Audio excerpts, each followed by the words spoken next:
respectful of that. Okay. Good morning and welcome. I'm Alison Watts. I'm representing Southern Cross Postgraduate Association, and I'm here to introduce Liz McLardy. This is our final of a three-part series, Financial Wellbeing, and the last one for the year. So we look forward to working again in the new year, Liz. Yeah. Cool. Thanks. Over to you. Thank you. All good.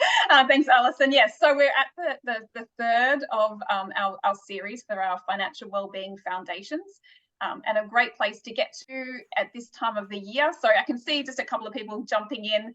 Must have been a busy morning for everybody. We were just sharing that of this morning. So welcome, Christine, Kelly as well. Nice to see familiar faces or names coming back. So that's really nice. Hi, sorry I'm late. No, not at all. It's all right. We just had a bit of time to have a little chat and share that things seem to be getting on top of us a little bit at the moment. It's getting that busy time of the year, and reflecting on what a beautiful natural occurrence that we got to witness last night in the full moon eclipse, if anybody was lucky enough to do that. But we won't go on about that. But so that was really nice just to check in with everybody. So yes, we're in, and I know, conscious of time, we did have a bit of time to chat, but I want to keep to the time just to be respectful of the time you set aside for this. So welcome back. What we're obviously we're going to reflect a little bit about what we did in last week's workshop, where we were really getting to the detail around what we want to achieve in the coming year. So we're really setting goals for the next 12 months. We did acknowledge in that workshop that yes, there are larger long-term financial goals that obviously these would feed into, but we're not really in this three-part series looking at how we're defining those longer-term goals. I did point you towards a workshop I did earlier in the year that we did talk about that, but it is something that I'm going to pick up. And as Alison's saying, this is the last of our workshops for the year. But what might be helpful as we go into the new year is maybe having a workshop around that longer term planning, which I know is quite helpful for people as well, just to get a bit of, you know, you want to do the short term thinking, but then we want to really know, is what we're doing now leading us towards where we want to be in 10, 20, 30 years time? And that's really important too. So we are just keeping this 12-month focus. And I know that hopefully after last week, you're all busy thinking away at what you might like to focus on in the coming year. And I know, obviously, again, I always acknowledge in these sessions that personal finance is personal. So I'm not expecting you to share dollars and figures and even the nitty gritty of the goals that you're going to, but I just kind of put up some common goals here that I could imagine, really sort of high level ones that you might be wanting to focus on. So to get the best out of today, because I am trying to give as many of you, information, I'm not going to go really detailed, although I will probably, if we've got time, jump into the Excel spreadsheet, because it's the mechanics of it will be quite helpful for you as well. I want to make sure I give you some of those skills. But what we're going to just sort of talk about is, okay, looking at some of these general kind of things that people are likely to be wanting to achieve in the next year. So it might be, so I've just popped up all sorts of things here. And if you want to use your annotate little pencil at the top and tick off, maybe if any of these are things. Sorry, thanks, Shona. Yeah, that's right. Sorry. That's okay. Do you want to pop your mic off if you're not talking? Sorry. Is that cool? That's okay. Sorry, I thought I had done that. Apologies. Yeah, that's all right. No worries. The mic symbol should be much more prominent, I think, in Zoom, because we all do it. Even years, 2 years we've been doing this. So it happens to everyone.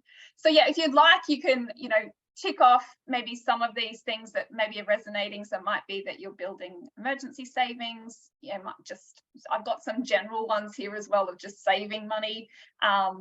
Finding fulfilling work. So we are talking about really we focused on the money side of it, so the dollars and cents. But sometimes alongside some of our goals are some other underpinning activities that we want to try and achieve, which is not only do we want to save our money, and to do that we need to earn X amount, but it could also be working towards finding work. So in that short term, maybe the next 12 months, you're going to be doing a job that maybe is not your heart is fully in, but you at least investing some time in working out what would it be in terms of a workplace or a job role that would be really fulfilling to me. So that might be another thing that you might be looking at. Yes, you might be building investments. And again, as we did our workshop last week, I kind of split people's financial life, I guess, into sort of 3 stages. So we had that metaphor of being in the water. So somebody who's really wanting to get on top of their debt. So I'd be looking to see here that people would be really focusing on building emergency savings and then paying off that debt. That would be your next 12-month focus. So whilst you're probably reading all of these things and going, yep, I'd like to do that. Yep, I'd like to do that. We really want to take away from these workshops is it's going to be much more effective to have 1 or 2, or like we said last week, no more than 4 really good focused goals, things that you can achieve in the next 12 months and make really good progress towards. So yes, if you're in that middle stage where you've come out perhaps of paying off debt, or you're just feeling like you're in that stabilizing space, building up that emergency fund, and finding work that's more fulfilling. So maybe as you come out of paying off debt, you know, during that debt phase, you'll work, you'll do anything just to pay it off, get it done. But as you move out of that phase, you're going to think, okay, I'm going to stabilize. I want to create a work-life income that's actually aligned to my values, that I enjoy, fits in with other parts of my life. So that's probably something I could see somebody in that middle phase looking at. And then as you move into that 3rd phase of, you know, you've stabilized, you've got your income, you've got insurances, you've perhaps built up to save, and you've got a home that you're paying off, that then you're obviously wanting to also use some of that equity perhaps in your home. You might be wanting to build investments and build wealth. So you're going to then perhaps, if you're in that 3rd stage, this next 12 months is about you looking at, well, how do I pay off the debt in my house quickly? And reduce that, but it may also then be investigating what are things I can do to unlock the capability that I've established in my finances to really build wealth and open up more opportunities and options for myself. So that's kind of the 3 phases and goals that you might have. So nice to sort of see here, nice variety of different goals that you guys are thinking about. And hopefully at the end of today's session, what you'll do is, I'm sure after last week, you were quite clear on what are your focus areas, and I can see here as well. And obviously when we're setting powerful goals, part of that SMART acronym is to make them realistic. So part of what we're going to do in today's session is it's a little bit iterative, because you're going to, okay, you've set yourself a goal, but you're going to actually now plan for the next 12 months, and there may be a bit of an iteration. So you might realize that perhaps it's not realistic. So the amount that you wanted to save, looking at, you know, your income and expenses, it's not realistic, and you will adjust the goal. Or maybe you were a little bit conservative and you've actually got more opportunity there, and you having it all structured, it allows you to actually look at your plan for the next 12 months and say, oh, I could actually maybe pick up an extra job, or maybe I might even ask for a promotion or a pay rise. Things when we're going to talk about some of these kind of generalized levers that we have available to ourselves to try and help us achieve our goals in this next 12 months. Okay, so we've got one Excel spreadsheet that we're going to look at today as well. Okay, so I really wanted to, I guess the whole idea of this workshop is to say, I'm wondering if somebody's putting up their hand. No, Patty's just arrived, all good. I'm just going to try and keep an eye on it, but Alison perhaps will probably keep an eye on questions and I can come to them at the end. But welcome, Patty. Thank you. Welcome. And just if we could just have our mics off, unless you're wanting to ask a question, just so we don't have our background noise getting in the way for others, if that's all right. Perfect, lovely. Okay, so this is a little bit of a summary of what we've done, but also just honing in on what we're going to do today. So point A is really what we did in the first workshop. We've now increased our awareness around your financial situation. You know how much you own, how much you owe, you've done your emotional audit, and you've actually looked back 12 months and had a bit of an idea of where your money's come and gone, and you've got some idea about your patterns and behaviours with money. So then last week, based on that, we started to create some goals for ourselves for the next 12 months, and got really specific and talked about how important it is to be specific about the amount of money, perhaps the date for which you're going to do it. And then, as Matt was also saying, breaking that larger goal down into smaller ones as well that you can track and manage throughout the year. So then what we're going to say today is, okay, so we know where we want to get to, but how are we going to do it? So at a really high level, just to, simplify things, and I know in the personal finance world, we can be overwhelmed by choices, ideas, some of them are gimmicks, things to get us rich or get us to our endpoint quickly, and we can get distracted. But I'd really encourage you to just bring things back down to the most simple or straightforward way, which is looking at how can I increase my income? How can I reduce my expenses? And can I sell or buy assets that are going to help me in terms of achieving my goal? So they're really your three things that you're going to look at, and just systematically working through them. In addition to that, so in terms of helping yourself to achieve the goals that you've set out, three key things really that you'll sort of see are like threes. The first is obviously we're going to look at some of those financial strategies, and we'll talk a little bit about those today in detail about what are some of those things that you can do to help yourself to achieve those goals, and certainly planning ahead, setting a budget, which is what we're going to do with the last sheet of the worksheets. Use a budget to set boundaries, to set yourself up for success, and give your money a purpose or a job. So every dollar that comes in, give it a job, and you're going to do that through the budgeting process and planning process.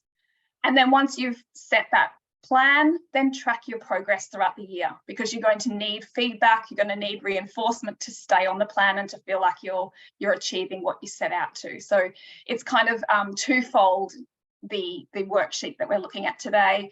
It helps you to plan, but then also monitor and motivate yourself. Obviously as well, making sure that you're caring for your emotional side as well in terms of achieving your goals. So continuing to increase your awareness around your emotions. So you might set yourself a goal, which might mean setting boundaries around some of the expenses. And at first you might feel like that's restrictive, and really being available and giving yourself space to feel those reactions, reflect on them, perhaps talk to someone about them, to work through it, as opposed to either just being reckless and going, right, I'm not going to stick to this anymore, and sabotaging yourself, or just trotting on and feeling like you're really, working hard. It's just not going to work. So you need to support those emotions. They're going to be really helpful, even the hard ones, just to acknowledge them, be aware of them, and have a space in which you can either write about them or express them in some way. So Matt, I know, is really into music, and that's a possibility of an avenue to let out some of these things too. For somebody else, it might be painting or artwork, exercising, whatever it is. Have an avenue where you can actually let out some of those emotions and don't just feel like you've got to get on with it. But really important too, on the emotional side, is to celebrate your successes. So make sure that when you are tracking your progress towards achieving your goal, that you are celebrating. And it doesn't mean going out and buying something expensive and obviously sabotaging your plan again, but factoring something into your plan that is your reward. And it doesn't need to be something you purchase. It could be something that you do, could be a little bit extra time here or there doing something. So be creative about that, but really important to take that moment and almost ritualize it. So once a month, if you take stock and look at what you've achieved and your progress towards your goal, you actually take stock of it and make a moment to not to sort of rush over that point, but acknowledge the things that you've achieved, what you did well, what you might do differently the next month. So really important. And obviously another key one, which we often sort of forget about and can be tricky when we're talking about personal finance, is that creating a support system, because it's not a topic we talk or have been brought up to talk freely about. So where you can, with somebody who's close to you, friend, family member, if you're, feeling comfortable, that you can talk about, the goals that you are setting, and that you can actually talk to them about it. They can support you in achieving it as well. And I know this is a big one, particularly for people who perhaps have, and this is just an example, but quite a common one, where You might be in the habit of going out with friends and eating out quite frequently, which we know can be quite costly. But if you start to work through your money plan for the next 12 months, you can see that as a real opportunity for you to reduce some of those expenses and channel that money towards, say, paying off debt or doing something else or building wealth. That's going to be challenging when you're going to have your peer group or your friends around you seeing that and not really understanding why. Well, you might feel excluded, you're not going to go out as much. But if you can explain to them and be open about what you're doing, you're most likely to gain their support. So even if you do go out still, but you maybe adjust what it is that you order or you eat or however it works for you, but in being open and transparent with friends, they're most likely to be supportive. And you're not going to lose that friendship or those situations, but it's about how you might want to change the way you set those up in terms of the amount of money we spend. So we can be sort of stuck in habitual things that do cost us money, but they don't necessarily need to. And you can still gain, the connections and community and think about things that you could do with friends that don't cost a lot of money. Any questions from anyone at that stage, just picking up on those points? I know once I get started, I keep going, but I want to make sure that everyone's feeling comfortable with all those elements. Alison? Oh, I think that idea of like, having support of someone close who can understand, someone that's trustworthy, can understand, what you're trying to do, your financial goals and things. But, in our Western society, it's a bit of a thing sharing actually how much you earn with others. It's a bit of a cultural taboo or something. I don't know. Do you know what I mean? Absolutely. And it wouldn't necessarily be that you would share how much you earn or even how much you're trying to save. But it could be, for instance, so if we were in that sort of first group of people wanting to pay off debt, for example, that you might just explain to a friend, maybe you're in the habit and you can see that you're spending a lot of money because you're eating out with them or having multiple coffees with them a day, for example.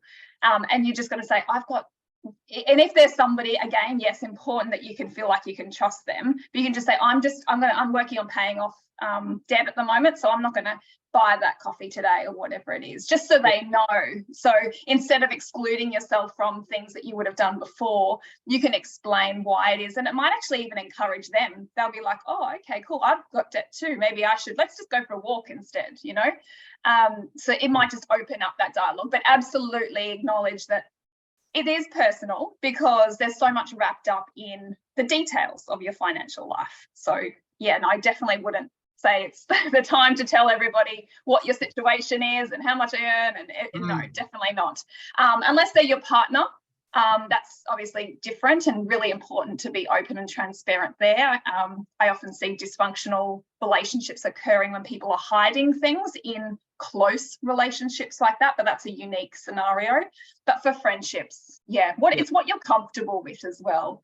But it's more that it's just helpful because they will help you if they know why. It's kind of like if you're on a diet and you're wanting to lose a certain amount of weight. And just letting them know, this is something that's important to me and I'm trying to achieve, and they'll help you. If they're a good friend, they'll support you. Thanks. So that's kind of the thing. Thanks. Just I guess little reminders, and most of this is obviously really common sense, but just a real reminder again of what can really help you to achieve those goals. And I guess the flip side of these are things that could hinder you, that might stop you from achieving those goals. So you're wanting to hear, I guess, as well as plan the next 12 months in terms of where your money is going, but be mindful of what are the supporting systems that you're going to make sure that you've got in place for yourself. So that's really the key takeaway on this slide. So our last spreadsheet, which may excite or it might overwhelm, so I'm really conscious of that, and that's okay, both reactions are fine. But I'm hoping that once you start to play around with it, you'll see the value in it and how powerful it is, and that will keep you coming back to use it. So this is just a little snapshot of the last tab in your worksheets, which is called Looking Forward. So it's looking forward the next 12 months, and great time to be doing it here now in November, you know, you can even be thinking about the details through December. And then before the new year starts, you're ahead of the game. You've got it all planned. You've got, you know, at least a plan in place, as opposed to that new year ticking over and people are then sort of starting to fumble and think, oh, I want to do this year differently. You're ahead of the game. That's why we sort of did these workshops at this time of the year. So what this is going to help you do is, in the first left-hand section, it's essentially a budget. It's a yearly budget. So it's going to, you're going to hear, plan, and have a look at. And obviously the step that you did, which was looking back over the past 12 months, is going to help inform this, because you can have a look and see, okay, what was my electricity bill? What was I paying on my mortgage or my rent? What is my, if you've got a ongoing salary, what is that? Is it going to change? So you're going to enter in the amounts here. So firstly, in the top section is your inflows. So all of your, and I'll show you a worked example of this as well once we go through the slides. So you're essentially going to have a look. It's going to tell you over the next 12 months how much income you're expecting to come in. So yeah, as I said, some of this is going to be based on roles that you're already in, but it may also be about what you're planning to, you know, work you might be planning to get into. So other part-time work, or it might be that part of your plan is, if you're at that sort of middle stage where you're stabilizing, wanting to find fulfilling work, that there might be a job change in here somewhere. But you might want to make an assumption. Am I at a stage where I could take a reduction in income because I want it to be really enjoyable? Or am I still, I've still got a lot of financial obligations and I need to still increase my income, so I need to make sure it's at a certain rate. So here you're going to sort of set those assumptions and make a plan for what you're expecting to earn in the next year. And then in the section below, it's then outlining, okay, so what are my expenses likely to be in the next 12 months? You can have a look and see, you know, if you are renting, perhaps you've got a rent increase date, or, you know, what you might expect it to go up. So you'll want to plan some of those things as well.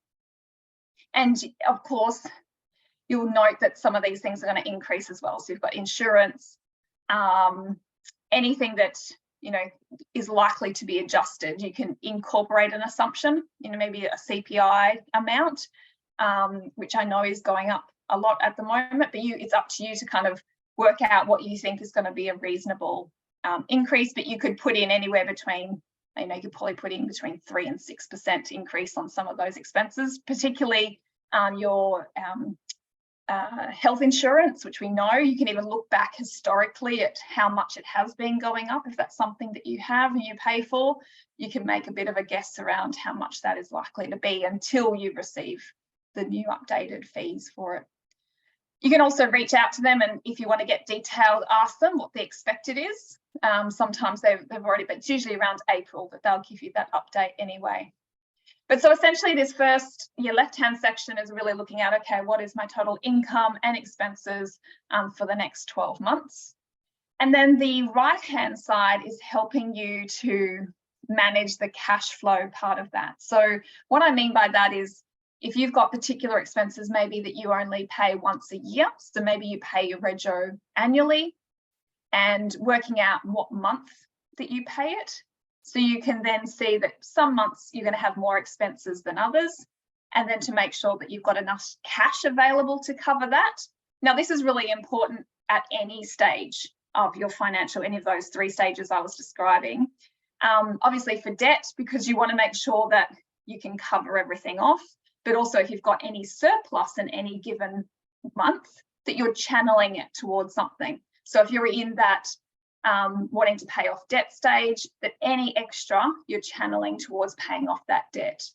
Whereas you might be channeling it towards an investment if you're perhaps at a different stage in your financial life. So it's going to help you manage the cash flow part.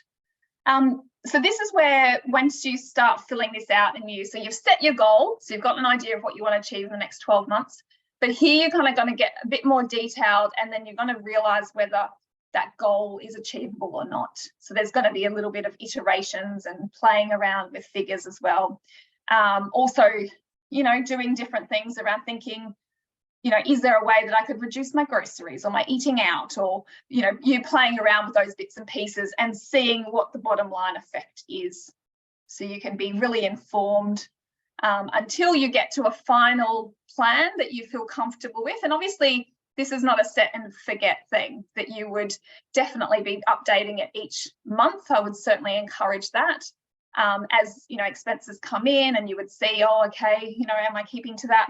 Because what you'll do once you've set the plan, so for example, those expenses like groceries or eating out, you'll want to think about, how can I help support myself to stick to those amounts that I've set in my plan? Because it's all very good to say, right, I'm only going to spend $100 a week on my groceries, but then you find yourself, you know, perusing, finding all these wonderful things, and you always overspend.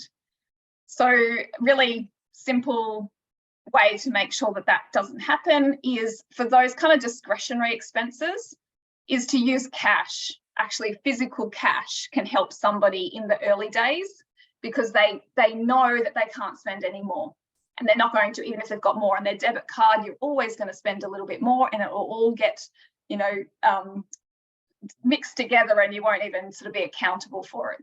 But if you literally take out, if you're wanting to change some of these habits, literally taking out cash, which I know is a bit sort of old school and can feel a little bit clunky, but it actually really helps you if you're trying to change some habits at first. And it may only just be for a couple of months, but it will really start to help you change your habits. So you'll be at the grocery store with your $100, and if it's higher, well, you're taking things away that you're not going to buy because you've only got $100.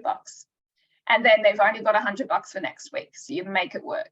And then slowly, having gone through that process, you'll then have some new skills, new habits in terms of buying behaviour at the grocery store that you might then move on to just using your debit card, and you're fine.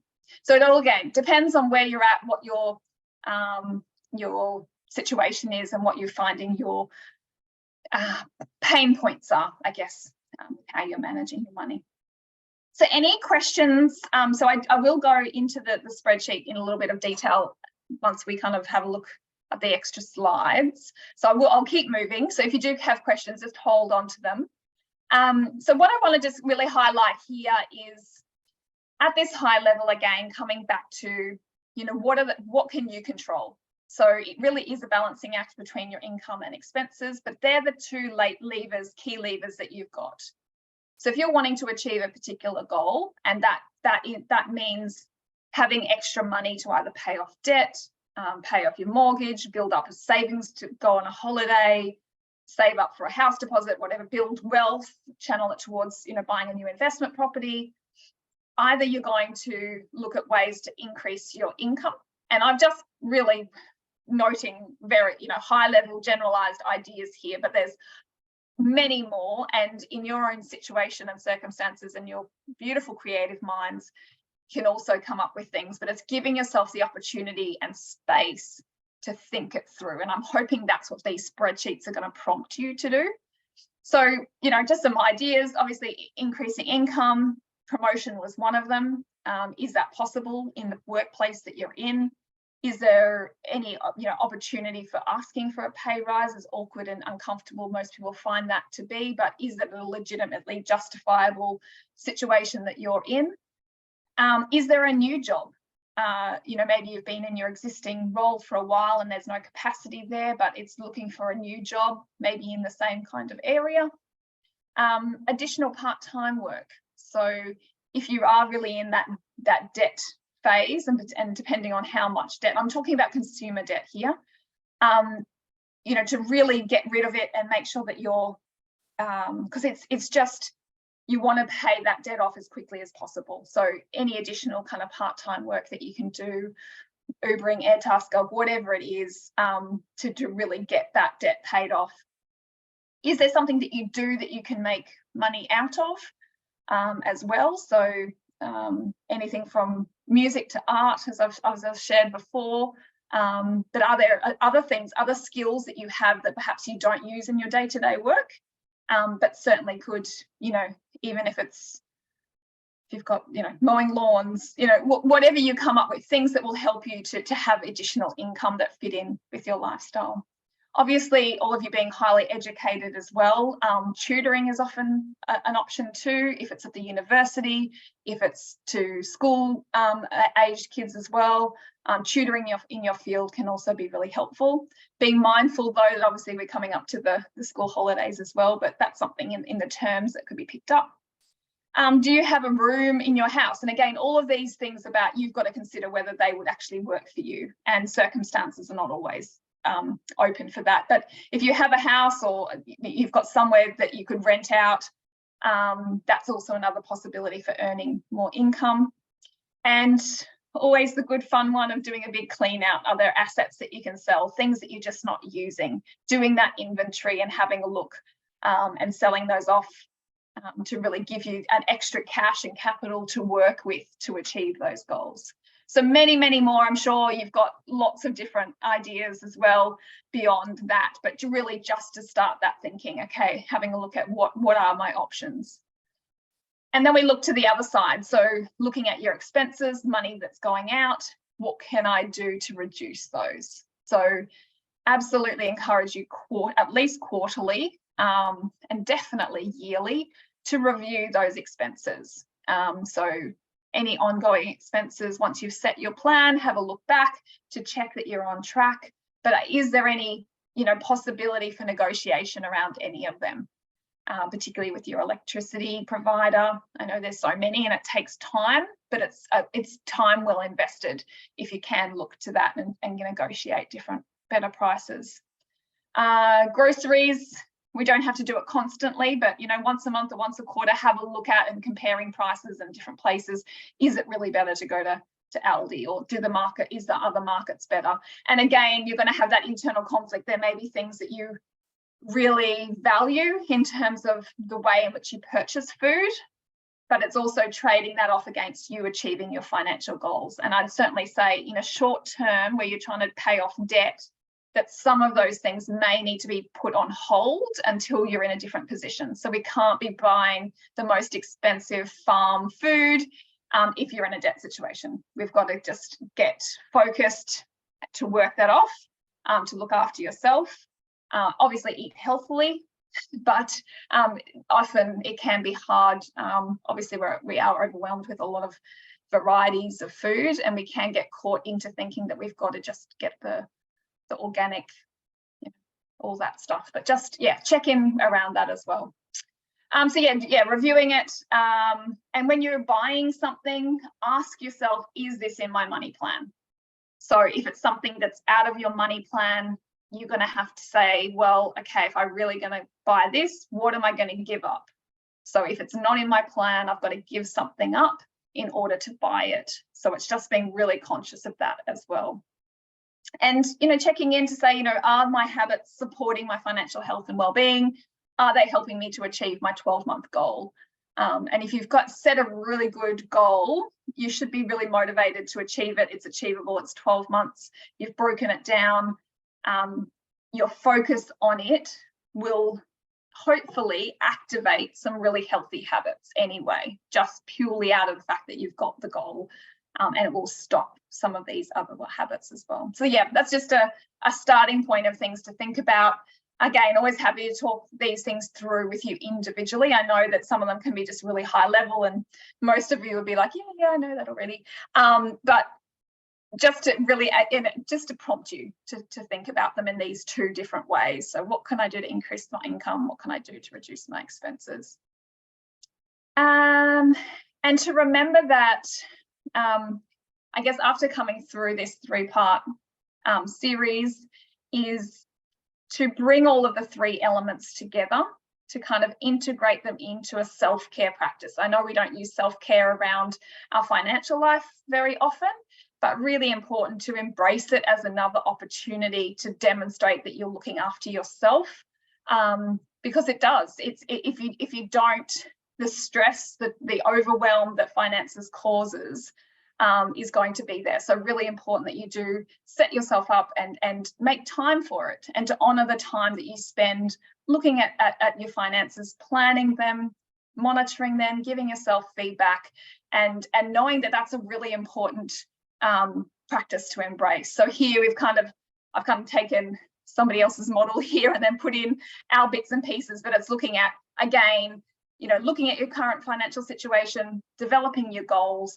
setting up a plan to achieve them, implementing them, revising them, and you continue to do that process. Not every day, not every month, but, you know, you could certainly, it depends on your relationship with this cycle. From my own personal point of view, I do this quarterly. So that to me is a good amount of time. It's not over, because there is time that's taken to do this and to fill out, you know, to get all your balances from your internet banking and set it all up. But it becomes very quick. And then what it ends up being is it's reporting back to you information that you can then use to make some good informed decisions about the next quarter and then the next quarter. And you can keep going on like that. So, and that's kind of my final slide there. But what I'll do, just noting time, I just want to quickly jump across to so I'll stop. I'll do a new share screen too. Let's see how this goes. So can everybody see my Excel spreadsheet now? Yes, good. Okay, so it might look a little bit different because I updated it in terms of the ones that I sent you, but this is just a very similar. So what you can kind of see if it makes more sense when there's numbers in there, so we can have a little bit of a look through at what this scenario is. Again, really conscious of giving you a scenario that's not like yours or may make you feel like it's yours and then you get stressed about it. But what I'll just describe is how the sheet works. So essentially what you would do is you would, important starting point is to know how much cash that you have available. So in terms of a debit card, where you have your income gets deposited into, and where you usually spend money from as well. So that's where you would have that. So on your balance sheet, you've got all sorts of accounts. So you might even have so your emergency fund would be in a separate account. I don't want that balance there because you're not going to touch your emergency funds. You want that to be kept for emergencies. But this is really your working cash balance. So you start off with, okay, how much cash have I got at the beginning of the year? And then you're going to look at how much am I earning. So this could be a typical, particularly a university student who's studying and they're working part-time, they have Centrelink payments, so really, really normal in that situation. So you might have the Centrelink payments coming in, you've got some money from a part-time job. So in a whole year, that's $14,000 coming in. Okay, so hopefully don't think they've got any rent or anything in my scenario here. So they may be able to live with, they may be living with a partner or family member. So that's why they're able to do what they're doing. So on this yearly basis, we can see they're earning 14,000 and then listing out all of the expected cash outflows for the year as well. So amounts in groceries, eating out. So again, you can choose the basis, the frequency in which those things, if you know, maybe you purchase your groceries monthly, you might include it monthly there. But if you're in the habit of buying them weekly, you would have them listed weekly. So it's a matter of, taking note of, obviously, as I said, looking back, that worksheet that you already did is really going to inform this and going to make it a lot quicker because you're quite clear already what are the expenses that I have. But obviously be mindful if there's anything new coming up for the next 12 months. So popping all that in, and I've separated them into things that are fixed and non-negotiable and then discretionary items. Really helpful for when you're actually going back and wanting to revise your expenses, because those discretionary items are obviously the ones that you can influence and reduce. They're probably your first priority if you're looking to reduce your expenses. So what we have here then is, in this scenario, over the 12-month period, this person's actually spending more than they earn if they execute this plan for the next 12 months. So this is what, I guess, the value of this budgeting process helps you with. You're going to have a look at what would the year look like. And then you can say, right, is that, am I okay with that? Is that a situation that's manageable? Am I expecting that? Because obviously this is an isolated piece of information we have here. We're not seeing their balance sheet or the rest of their life. Maybe this is a mature age student who's built up a lot of wealth. And so having a situation where they spend a little bit of money in a year where they're wanting to study is okay. We don't know. So we've got to just make sure that we're not, but obviously you'll know your own situation. But here, okay, so we're spending more than we earn. So it would be a matter of then looking back and saying, if that's not a situation we're happy with, and maybe we do have debt that we need to pay off, we need to have a look at ways to increase our income and reduce our expenses, and we would go through that. Now, the next slide here is going to help us. From January to December, you've got each month listed. So you can see that, so the income is pretty consistent. And what I have listed as well is obviously some months have more weeks than others, just to make things a little bit confusing, but I've got that listed down the bottom. So you can see that your income's pretty consistent, but there may be months, and we can see at the bottom line here, that it's only, you know, at the end of the first quarter is when this person starts to go into eating into money that they don't have. So that's when they need to implement some strategies early on in the year to build up that capital. So it may be, yeah, Matt. If you look at the spreadsheet, you can isolate the cause. You look on cell M22, and car rego happened in April. So then it was just like, oh, good. I'm in debt. So having this plan and looking at it. So this is not what happened. This is what we're kind of forecasting and looking forward to. So that's brilliant. So you can kind of go, right, okay, I've got rego, I've got one-off big payment. So what are my options around that? You can maybe do a payment plan for the rego. You could split it over months to manage the cash flow whilst increasing a little bit of income, maybe picking up something or reducing another expense. Or is it that you're right, okay, so in April, I've got that big expense. I'm going to have a look at any assets that I have at the moment that I might actually be able to sell off some of those things and put that money aside so I know I've got it there and it's not going to put me further into debt. So that's, yeah, having that information ahead of time, you can sort of sit back objectively and go, right, what am I going to do to help myself in that situation? Yeah. Yeah, Kelly. Sorry, I get into a bit of I always get, my husband says I have kittens when bills come. Okay. And so that was happening a bit. We had a really high interest rate of like 7.29% when we first bought our house. It was mental. Yep. Crazy. So I have a thing where I actually prepay, like I know what an estimate of how much our water bill, gas and electricity is. I divide that by how many pays are between our pays, between that and the next bill. And I actually just prepay that. Like it's like $30 a fortnight. It goes over. I don't even know. And then I get a bill for like $9. Yeah. But that's in my head. Like I know like that could be sitting on my home loan doing whatever. But then I just think, you know what? I don't have kittens and it's done. And then I get a $9 bill. Yeah, that's really, really sensible. That's how my brain works. Yeah, that's brilliant. And thank you for sharing that, because that's something else that others might pick up on and think, oh, yeah. So for those big expenses, certainly if you can prepay them ahead of time, as you said, so you just work out approximately, divide it by if you get paid once a month or you get paid fortnightly, work out, okay, how much of my pay do I need to put towards that? And you can literally pay it ahead of time.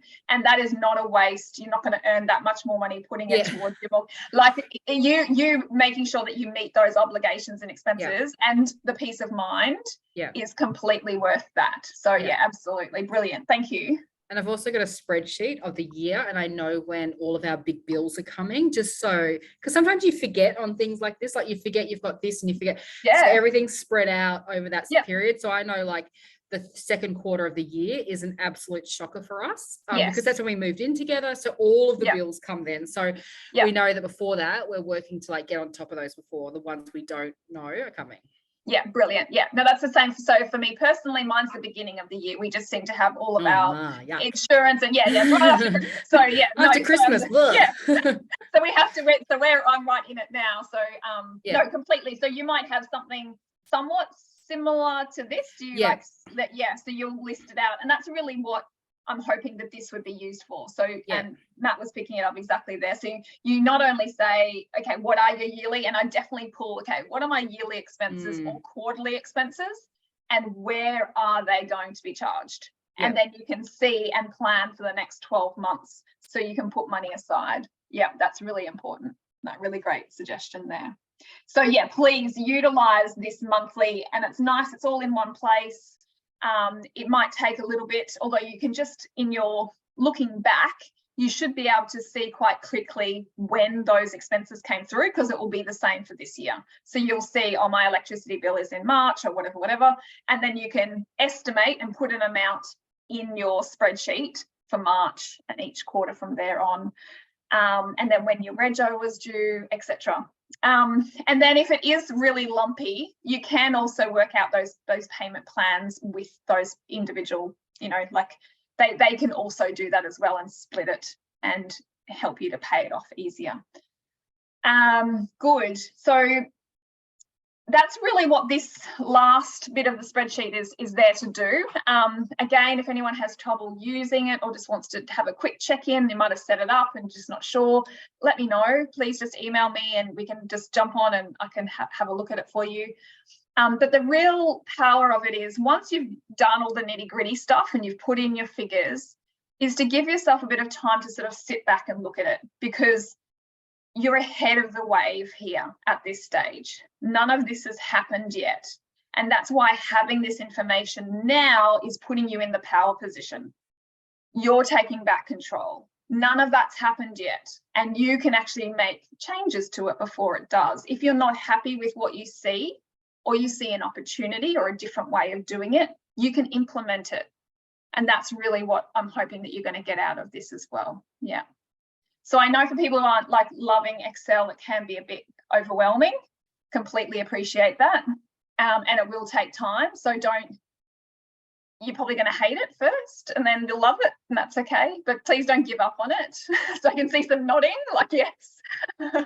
And then also the outcome of what you see, you might hate too. There's going to be all sorts of emotions, but don't let those put you off either. And it's not that you're going to sit down, get it done, and you're finished in an hour. Just want to manage your expectations around it too. This is a process, a lifelong process, not to put a burden on you, but this is something you're going to continue to do. You're not going to get over the fact you're frustrated about something to do with your financial life in a day.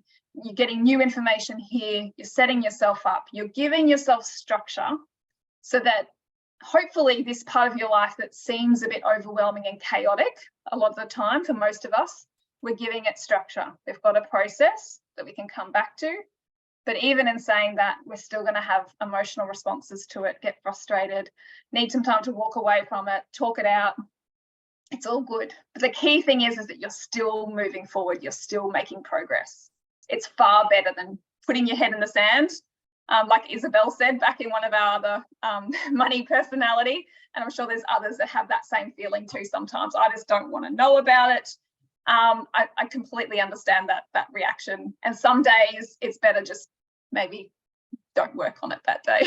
Come back to it another day. You're not going to get it perfectly right the first time. So all good. So that kind of brings us to the end of the webinars. Let me just jump back if I've got a final slide to take you through, just to sum it all up, which is really what I know I showed these kind of similar images just to capture that emotion of feeling frustrated and all over the place. And we've got kids, we've got responsibilities. And then these workshops, I'm hoping, are going to just give you a centralized place to kind of bring a little bit more structure and simplified process to this part of your life.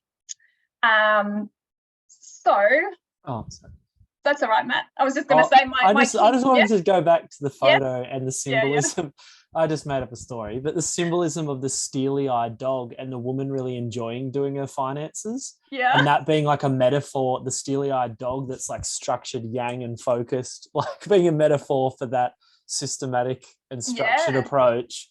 And that like you can get in a bit of a flow with it. Yeah, nice. And it's also, and I'm having just that making up bullshit, but I don't know. Yeah, no, but that's cool. But like maybe embracing that metaphorical dog, that person, that support, being that's with you as you do this. Hey, no, he's just making sure his bones aren't cut out of the shopping plan. Let's just be honest. Yeah. He doesn't want the Woolworths dog food. He wants to make sure he's still on the Black Hawk with his weekly bones. That's what he's making sure. That's it.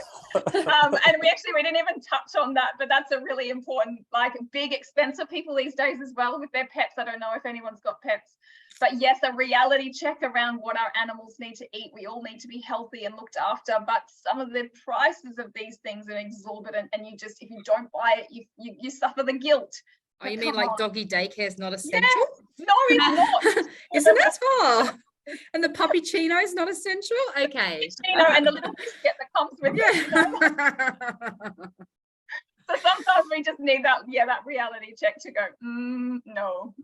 Think back to your childhood. What did your dogs eat then? And they were perfectly healthy. So tin of pal thrown at them. Yeah. And the same comes with anyone who's got kids we kind of get a little bit, there's a time and a place. I'm not saying nothing at all, and you might want to do that as a treat, and that's your thing, but it doesn't have to be every day and they get this exotic stuff. Nor do we. We don't have to eat exotic food all the time either. So I've just done that with my mum and my brother about shopping for my son, who's 3, who needs no more crap from Kmart. So we're going to be, so I've coordinated that to get her to do like the soccer lessons for the year. Brilliant. And then also my brother will be doing gymnastics for the year. So that means I get them to take, I don't have to pay for it, and they get to have an experience versus stuff. Yes, that's so brilliant. And it's also like something that they experience beyond just a day or two. They do it throughout the year, every and they week. love it every week. Yeah, that is brilliant. So that's the kind of stuff I want people thinking about. And we don't need all this stuff. Just a waste. No, I think that's amazing. Anywhere you can do that for another family member as well. Instead of being there saying what do they need? Is there or is it gear that they need, like for that sports thing that they do? And it's an experience. I think after COVID and how like hard that was, it's about experiences now. Like it's about quality of life experiences. One of the girlfriends I know, she bought a carton of wine. Sounds like an alco, but her was to spend one bottle for each of her friends and spend that time with them having that bottle of wine together as a building, because now you can be together. You can do that. So, and we're all nurses, so that's why we haven't spent a lot of time together during that time except for at work. So like that was their like building back together type situation. So it's all about that now, I think. Like the stuff we don't need. No, but it's that connection, the real those real valuable things that at the end of the life you're going to go, I'm so glad I had that wine and we sat down and we had that time and that chat. That's together. right. Yeah, totally. No, that's amazing. So really good ending spirit of finances there. It's really, really good. Any other comments on this, Matt, before I switch over? Any other? No. But that prompted some good conversation there. So there's 3 keywords I'm hoping that you can take away from these 3 weeks is awareness. So increasing your awareness around your financial situation. You've got the tools to do that. Focus. So you're being focused now in the next 12 months. What am I going to do? And you're empowered to change whatever it is that you want to change and move yourself towards that goal as well. So that's my last words. And again, we do have coaching sessions that are free with me, fully confidential. I know all of this is highly personal, so whatever you want to talk about, whatever you don't, available. We will have our availability into early December for the one-on-one coaching, but then we'll probably pick it up again, give ourselves some time off, and then come back probably at the end of January. If anybody wants to reach out to the helpline or to me personally, my SCU email address. Always here. Even if it's a quick question or a quick email about something, or I saw this, is this right?